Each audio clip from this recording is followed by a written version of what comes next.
Hello guys, कैसे हो आप लोग। मैं आशा करता हूं कि आप सब लोग बहुत अच्छे होंगे। मैं बता दूं, मैं भी बहुत बढ़िया हूं। आज हम लोग क्या करने वाले हैं सर? आज हम लोग करने वाले हैं top 100 MCQs of principle of management. तो प्रिंसिपल ऑफ मैनेजमेंट सब्जेक्ट के 100 एमसीक्यूज हम लोग आज सॉल्व करने वाले हैं। अपने हाथों से मैं सॉल्व करूंगा फास्ट ट्रैक वे में आपके सामने 100 एमसीक्यूज। और आपको क्या करना है, आपको ये वीडियो एंड तक देखना है और आपको भी मेरे साथ सॉल्व करने का ट्राई करना है बिल्कुल अच्छे से, क्योंकि आपके बीकॉम एग्जाम्स के लिए, 12th के एग्जाम्स के लिए ये सब सारे एमसीक्यूज बेहद इंपॉर्टेंट है। ठीक है, तो आप बिल्कुल ये इंश्योर कीजिएगा ये प्रिंसिपल ऑफ मैनेजमेंट का बहुत अच्छे से आप प्रिपेयर करोगे और बहुत अच्छे से ये एमसीक्यूज को सॉल्व करोगे। ये बेहद मोस्ट इंपॉर्टेंट एमसीक्यूज है जो कि एग्जाम्स में बार बार लगातार आते रहते हैं। सबसे पहले क्या कीजिए सर, सबसे पहले मालिक आप मेरे चैनल को, आप अपने चैनल को, मेरे क्या, आप अपने चैनल को, आप हमारे चैनल को लाइक कीजिए, सब्सक्राइब कीजिए और अपने सारे दोस्तों के साथ शेयर कीजिए। ऐसे ऐसे वीडियोस रेगुलरली आते रहेंगे, ऐसे ऐसे वीडियोस रेगुलरली आते रहेंगे, चाहे आप क्लास 11th के हो, 10th के हो, 12th के हो या बीकॉम के किसी भी लेवल के हो। निराश नहीं जाने देगा ये कॉमर्स भक्त का अभिषेक झा। तो आपको क्या करना है, आपको बस इतना सा ही तो करना है कि लाइक करना है, कमेंट करना है और शेयर करना है, सिंपल। चलिए स्टार्ट करते हैं top 100 MCQs on principle of management. ठीक है, चलिए देखिए यहां पे हम लोग क्या कर रहे हैं, यहां पे हम लोग क्या कर रहे हैं मेनली, यहाँ पे हम लोग आज कवर करने वाले हैं top 100 MCQs on principle of management, जो कि रिलेवेंट है बीकॉम, एमकॉम, 11, 12 जितने भी, जिसके भी प्रिंसिपल ऑफ मैनेजमेंट सब्जेक्ट है, जो भी एमसीक्यूज करना चाहता है आ जाए, कर ले। सारे के सारे बहुत ज्यादा इंपॉर्टेंट है, करोगे तो खुद ही एग्जाम में आएंगे, खुद ही इसका अहमियत पता लगेगा, है ना। और लाइक टारगेट देता हूं 30 लाइक्स, बिल्कुल बिल्कुल बिल्कुल ये हो जाने चाहिए। 30 लाइक्स तो बिल्कुल हो जाने चाहिए, बहुत कम दिया हूं लाइक टारगेट इसीलिए क्योंकि हो जाने चाहिए यार, इतने तो बनता है। चलिए शुरू करते हैं, नंबर 1 से शुरू करते हैं।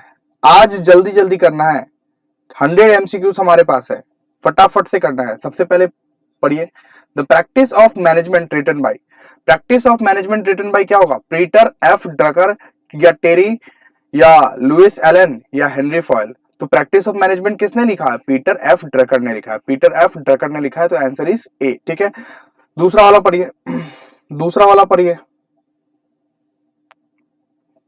दूसरा वाला देखिए, management is an organ, organ can be described and defined only through their functions. The definitions कौन कौन दिया है, पीटर एफ ड्रकर दिया है या टेरी दिया है या लुइस एलन दिया है या हेनरी फॉयल दिया है। ये डेफिनेशन भी पीटर एफ ड्रकर ही दिया है, तो ये आंसर क्या हो जाएगा, पीटर एफ ड्रकर। ठीक है, उसके बाद देखिए, management is what a manager does, management is what a manager does, ये डेफिनेशन कौन दिया है, पीटर एफ ड्रकर दिया है, पीटर एफ ड्रकर दिया है या टेरी दिया है, लुइस एलन या हेनरी फॉयल। बताइए बताइए बताइए किसने दिया है, लुइस एलन ने दिया है, लुइस एलन ने दिया है, किसने दिया है, लुइस एलन ने दिया है। समझ में आ रहा है ना बच्चों, आपको समझ में आ रहा है। चलिए आइए, सबसे पहले इस चैनल को अगर तुमने सब्सक्राइब नहीं किया तो बिल्कुल सब्सक्राइब कर दो, लाइक कर दो और अपने दोस्तों के साथ शेयर करो, क्योंकि इतने सारे इंपॉर्टेंट चीजें तुम्हारे पास आ रही है, ये रिसोर्सेस, ये सब चीजें पेड क्लासेस में तुमको पे करनी पड़ती है ये सब चीजों के लिए, है ना। मैं फ्री में प्रोवाइड कर रहा हूं, तुमको क्या करना पड़ेगा, लाइक करना पड़ेगा, शेयर करना पड़ेगा और सब्सक्राइब करना पड़ेगा। चलिए स्टार्ट करिए। To manage is to forecast and plan, to manage is to forecast and plan, to organise, to compound, to coordinate and to control. The definition he was given by, किसने दिया है, Henri foil दिया है, Henri foil दिया है। Forecast, अरे forecast and plan करने के लिए ऑर्गेनाइज करना पड़ता है, कंपाउंड करना पड़ता है, कोऑर्डिनेट और कंट्रोल करना पड़ता है। तो ये डेफिनेशन किसने दिया था, हेनरी फॉयल ने दिया था, हेनरी फॉयल ने दिया था। किसने किसने दिया था, हेनरी फॉयल ने दिया था।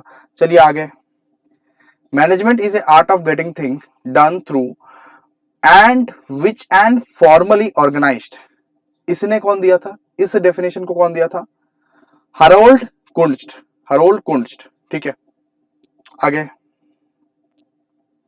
चलिए, management is the art and science of decision making and leadership. तो ये डेफिनेशन किसने दिया था? Donald J Clough, Donald J Clough. ठीक है, उसके बाद देखिए Luther Gulick classified the function of management as function of management as function of management कैसे करके होता है, इसका क्लासिफाई कैसे किया था?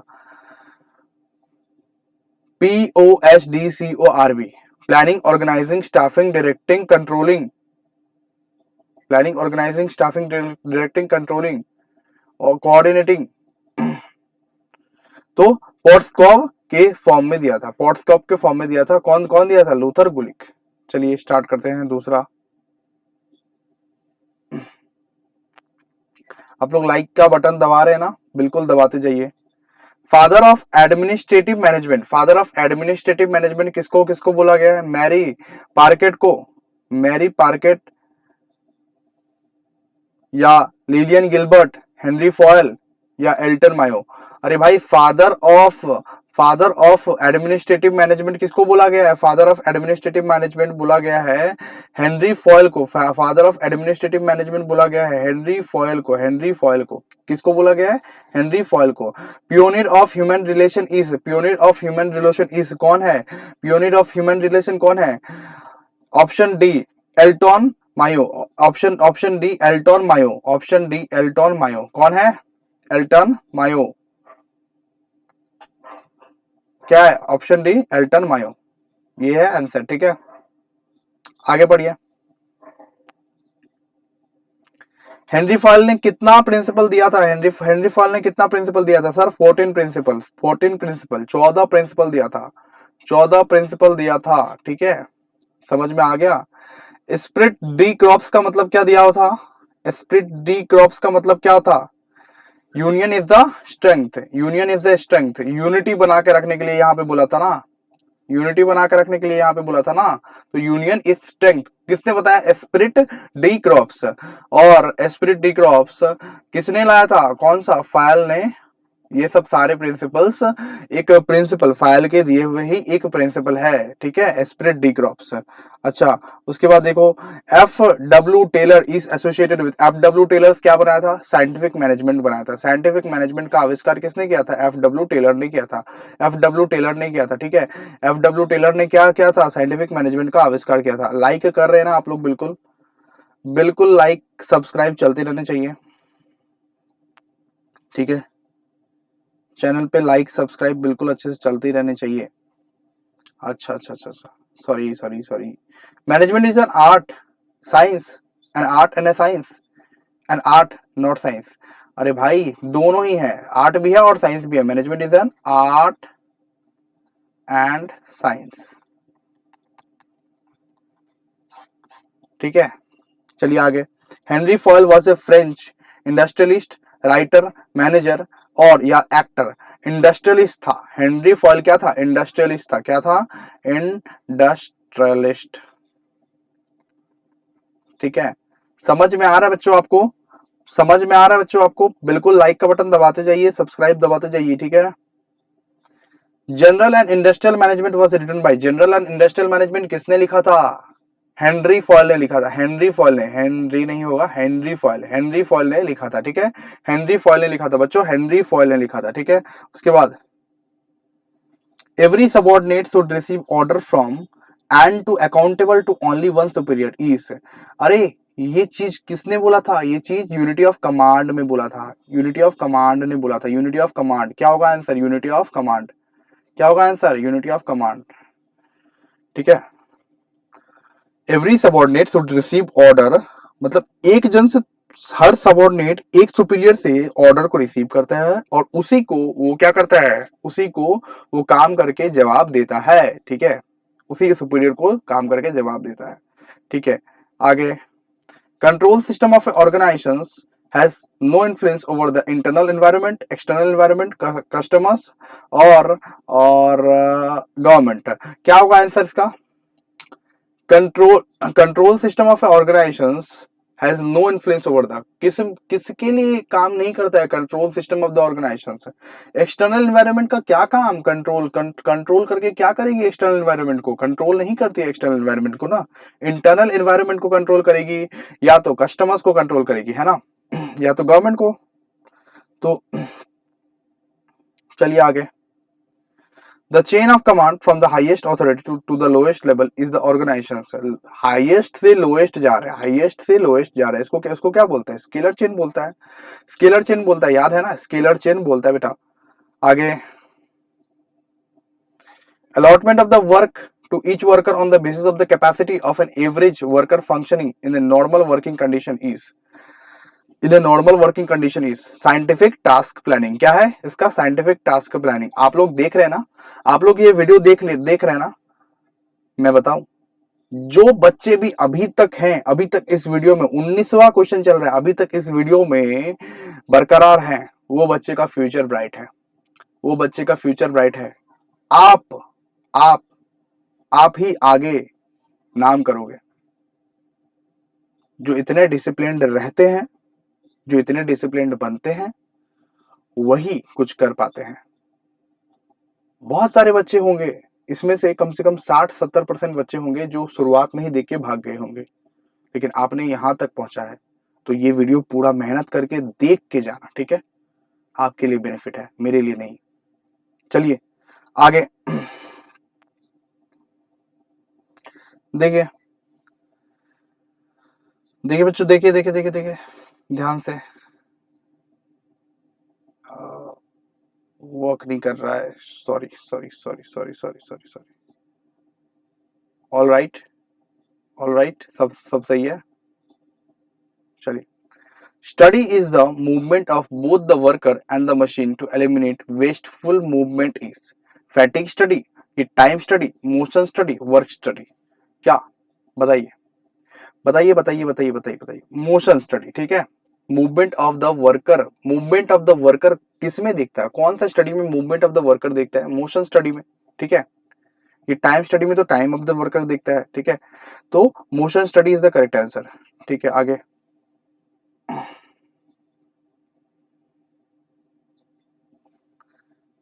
a study relating to the fixing of the working hour with the rest period to recoup the energy while performing a job is called fatigue study, ठीक है। फैटिग स्टडी, ऑप्शन सुनिए, fatigue study, time study, motion study या work study. तो इसको क्या बोलते हैं, of course fatigue study बोलते हैं, ठीक है। आंसर क्या हो जाएगा इसका, फैटिग स्टडी। चलिए आगे बढ़ते हैं दोस्तों। The first and foremost function of planning, the first and foremost function of management करने के लिए सबसे पहले क्या चाहिए हम लोग को, प्लानिंग चाहिए कि नहीं। सबसे पहले प्लान बनाओगे ना, प्लानिंग चाहिए। उसके बाद देखो, planning lays down the overall objective, strategies and policies for the total enterprise, corporate planning, division planning, unit planning, departmental planning. तो planning lays down the overall objective, strategies and policies for the total enterprises, corporate planning, division planning, unit planning, departmental planning। तो क्या हो जाएगा answer, corporate planning। क्या हो जाएगा answer, corporate planning। आगे, strategic planning is long term planning, medium term, short term, annual planning। आप एक बात बताइए, स्ट्रेटेजी कब बनाते हैं, स्ट्रेटेजिक प्लानिंग बना रहे हैं तो ऑफ कोर्स ये लॉन्ग टर्म प्लानिंग ही होना चाहिए, तो लॉन्ग टर्म ही होना चाहिए ना, समझ में आया। आगे, the assumption about future derived and forecasting are used in planning are known as planning premises, freehold premises, business premises और लास्ट वाला ऑप्शन है corporate premises। तो क्या है, of course planning premises है इसका। the assumption about future derived about forecasting and used in planning are known as, of course future को forecast करने के लिए planning का यूज किया जा रहा है, प्लानिंग में यूज किया जा रहा है, तो क्या होगा, ऑफ कोर्स प्लानिंग प्रेमाइसेस होगा, ठीक है। आंसर क्या होगा इसका, प्लानिंग प्रेमाइसेस। ये क्या होगा आंसर, देख रहे हो ना, देखते रहना, ठीक है वीडियो को। तुम यहां तक पहुंचे हो, अब तुम्हारा ऑफ कोर्स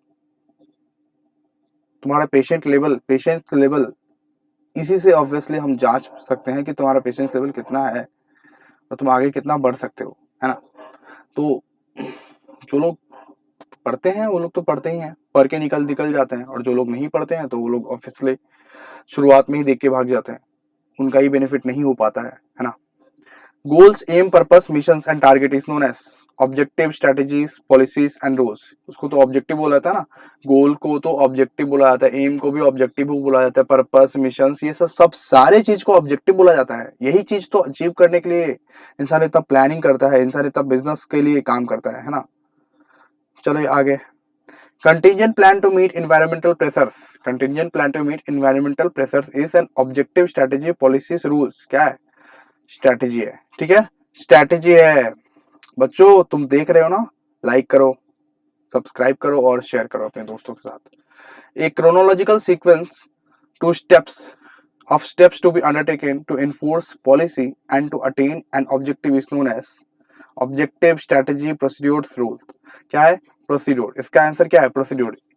क्योंकि प्रोसीड्यूर एक क्रोनोलॉजिकल सीक्वेंस में चलता है, एक स्टेप्स में चलता है। स्टेप 1 पहले करेंगे, स्टेप 2 पहले करेंगे, उसके बाद स्टेप 3 करेंगे। एक स्टेप में जो चलता है उसको प्रोसीड्यूर बोला जाता है, ठीक है। आगे, A statement of expected result expressed in numerical terms for a definite period of time in the future is known as। अरे एक definite period of times मतलब a statement of expected result expressed in numerical terms, numerical terms में हमको result चाहिए, definite period of time, इसको क्या बोला जाता है? ऑब्जेक्टिव बोला जाता है, स्ट्रेटेजी बोला जाता है, प्रोसीड्यूर बोला जाता है, या तो क्या बोला जाता है, या बजट बोला जाता है। ऑफ कोर्स बजट बोला जाता है, क्योंकि न्यूमेरिकल टर्म्स में तो यही रहता है ना, न्यूमेरिकल टर्म्स में तो यही रहता है। बिल्कुल, क्या बोला जाता है? इसको बजट बोला जाता है, ठीक है। समझ में आ गया ना बिल्कुल तुमको अच्छे से, ठीक है। चलो आगे बढ़ते हैं। The process of establishing a time sequence for the work is known as, the process of establishing a time sequence for the work is known as objective, schedules सही है, schedules of course, time sequence यही इसी से maintain किया जाता है ना, time sequence तो इसी से मेंटेन किया जाता है। 31 देखिए, a rigid plan no scope for discretion, a rigid plan no scope for discretion मतलब बदलने को मौका नहीं है, बदल नहीं सकते। कौन सा प्लान को बदल नहीं सकते? देखो पढ़ो, रूल्स, शेड्यूल, प्रोसीड्यूर, बजट। भाई रूल को नहीं बदल सकते, रूल एकदम अटल रहता है, रूल रिजिड रहता है, जिसको तुम बदल नहीं सकते, कभी भी बदल नहीं सकते, ठीक है। उसके बाद देखो, specifying the manner of executing policy is known as भाई देख, एक मैनर में हम लोग पॉलिसी को एग्जीक्यूट करते हैं ना, उसको क्या बोला जाता है? एक मैनर में, एक स्टेप्स में। हम क्या बोलते हैं? स्टेप्स का बात जब भी आएगा तभी उसको प्रोसीड्यूर बोला जाएगा, प्रोसीड्यूर है इसका आंसर, ठीक है। आगे बढ़ते हैं। 33 dash is the harmonising of synchronizing of individual efforts with the purpose of achieving group goals। individual efforts को कब ज्यादा महत्व दिया जाता है? Coordination, control, decision making and ये डेलीगेशंस। मतलब हर एक इंडिविजुअल का कोऑर्डिनेट जब होगा तब अचीविंग होगा कि नहीं गोल, तब अचीव कर पाएगा कि नहीं। हर एक इंडिविजुअल अगर कोऑर्डिनेट करेगा तो अचीव हो पाएगा कि नहीं। तो आंसर क्या हो जाएगा? कोऑर्डिनेशन। आंसर क्या हो जाएगा? कोऑर्डिनेशन। चलिए आगे,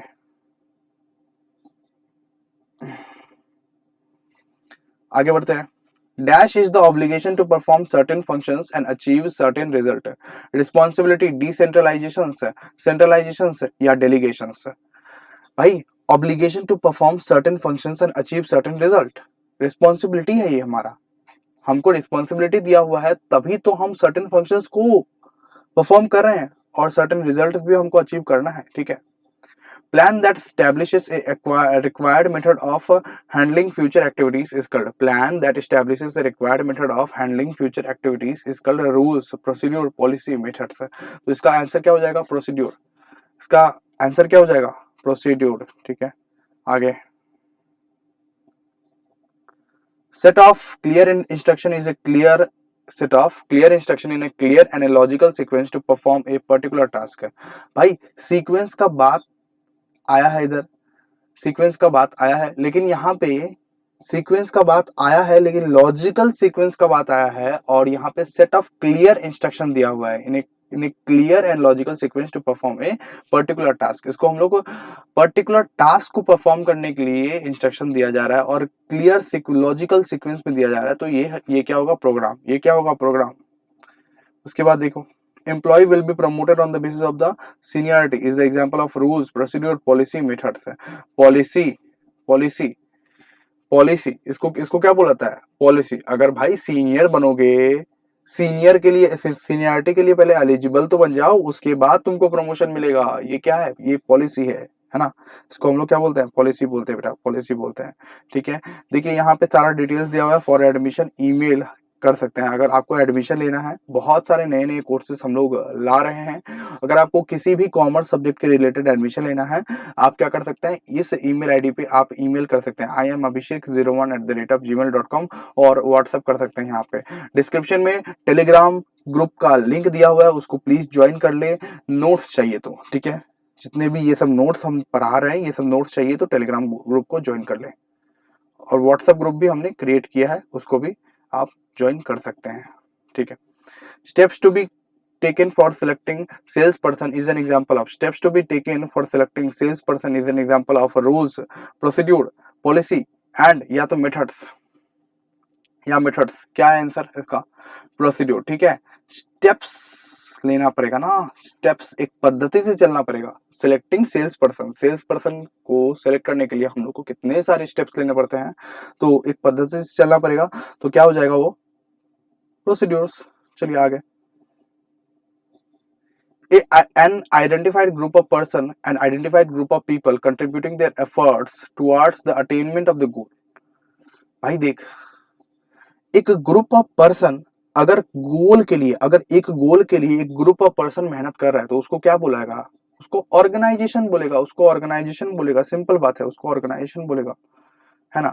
ए system of cooperative activity, a system of cooperative activity of 2 or more person is called, 2 या 2 से ज्यादा पर्सन अगर कोऑपरेटिव एक्टिविटीज कर रहा है, तो उसको क्या बोलते हैं, ऑर्गेनाइजेशंस बोलते हैं, ऑर्गेनाइजेशंस बोलते हैं।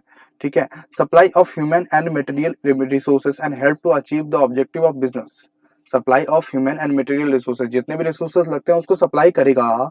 और कौन हेल्प करता है ऑब्जेक्टिव को अचीव करने में, कौन हेल्प करता है ऑब्जेक्टिव को अचीव करने में, ऑर्गेनाइजेशन हेल्प करता है ऑब्जेक्टिव को अचीव करने में, ऑर्गेनाइजेशन हेल्प करता है ऑब्जेक्टिव को अचीव करने में। उसके बाद देखो, formal authority flows from upward to downward, कौन सा एकदम अपवर्ड से डाउनवर्ड तक जाता है, अपवर्ड से डाउनवर्ड तक जाता है, कौन सा information, of course formal organisations. Formal organisations upward से डाउनवर्ड देखते हैं ना, इनफॉर्मल में तो कैसे भी करके जा सकता है, ऐसे ऐसे ऐसे ऐसे करके किसी किधर से भी आके इंफॉर्मेशन दे देगा, लेकिन फॉर्मली में तो अपवर्ड से डाउनवर्ड जाना पड़ेगा, है ना।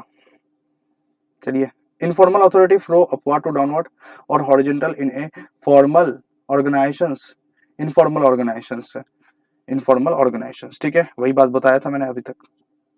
देखो, rules, duties and responsibilities or workers are given in writing in formal organizations, informal organizations, business और organizations या strategic organizations। तो इसका क्या हो जाएगा, rules, duties, responsibilities और workers are given in writing in formal organizations। अगर रूल है, ऑफिस में जाते हो तो रूल फॉलो करना पड़ता है ना, राइटिंग में लिखा रहता है, ड्यूटीज रिस्पॉन्सिबिलिटीज सारे कुछ फॉलो करने पड़ते हैं। ठीक है, उसके बाद देखिए,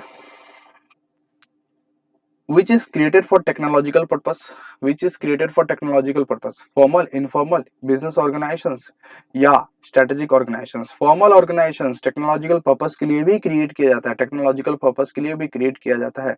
which arises the main quest of the social satisfaction, social satisfaction को कौन बढ़ावा देता है, informal organization social satisfaction को बढ़ावा देता है। सो मतलब इंसान सेटिस्फाई किस ऑर्गेनाइजेशन में ज्यादा होता है, फॉर्मली काम करने में किसी को भी मजा नहीं आता है, इनफॉर्मली काम करने में बच्चों मजा आता है। बच्चों तुम लाइक कर रहे हो ना, लाइक करो, सब्सक्राइब करो और देखते रहो, जैसे कि तुमने इतना दूर तक पहुंचा है। ठीक है, देखो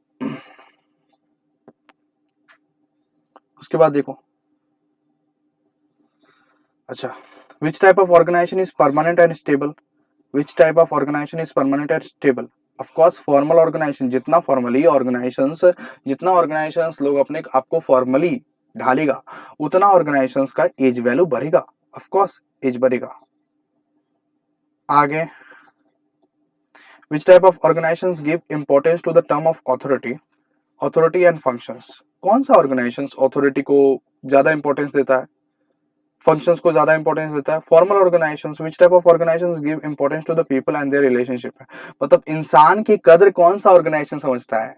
जैसे कि सर हमको ऑफिस में सब सर बहुत ज्यादा काम करवाते हैं, बहुत ज्यादा काम करवाते हैं। कोई हमको बोलेगा ऑफिस ऑफिस ये जाने वाले बच्चे लोग, बीकॉम के बहुत सारे बच्चे लोग ऑफिस भी जाते हैं ना, तो कौन सा ऑफिस में ऑफ कोर्स बहुत सारे काम करवाए जाते हैं, फॉर्मल ऑर्गेनाइजेशंस में। लेकिन इनफॉर्मल में कद्र समझा जाता है, आदमियों की कद्र समझा जाता है। ठीक है, आगे देखिए, which organization's relationship gives a greater job satisfaction and result in the maximum production। अरे मैक्सिमम प्रोडक्शन में कौन सा ऑर्गेनाइजेशन तुमको जॉब सेटिस्फिकेशन देगा, मैक्सिमम प्रोडक्शन करने के लिए हेल्प देगा? Of course formal organisations. ठीक है, तो आज हम लोग 50 एमसीक्यू सॉल्व किए हैं। नेक्स्ट वीडियो में हम लोग और 50 एमसीक्यू सॉल्व करेंगे। ठीक है, और 50 एमसीक्यू हम लोग सॉल्व करेंगे। ठीक है, तो सबसे पहले आप क्या करना पड़ेगा, सबसे पहले इस वीडियो को लाइक करना पड़ेगा, सब्सक्राइब करना पड़ेगा और शेयर करना पड़ेगा अपने दोस्तों के साथ। ठीक है, 50 आज आए हैं, 50 वापस आएंगे, तो मेरे को भी तो मोटिवेशन चाहिए। इतना जो इंटरप्रेट करके मैं समझाया हूं, ये सब सारे चीज कैसे आएंगे? जब आप लोग मेरे को सपोर्ट करेंगे। आप लोग मेरे को सपोर्ट कीजिए, बिल्कुल आएगा, बिल्कुल आएगा, सब कुछ आएगा। चलिए, thank you thank you thank you दोस्तों, मिलते हैं कोई नेक्स्ट वीडियो में। अभी के लिए गुड नाइट। मैं रात में बना रहा हूं, लेकिन आप लोग सुबह देख रहे हैं तो आपको गुड मॉर्निंग जी, दिन में देख रहे हैं तो गुड आफ्टरनून। चलिए bye bye bye bye bye bye bye bye, चलिए बाय बाय।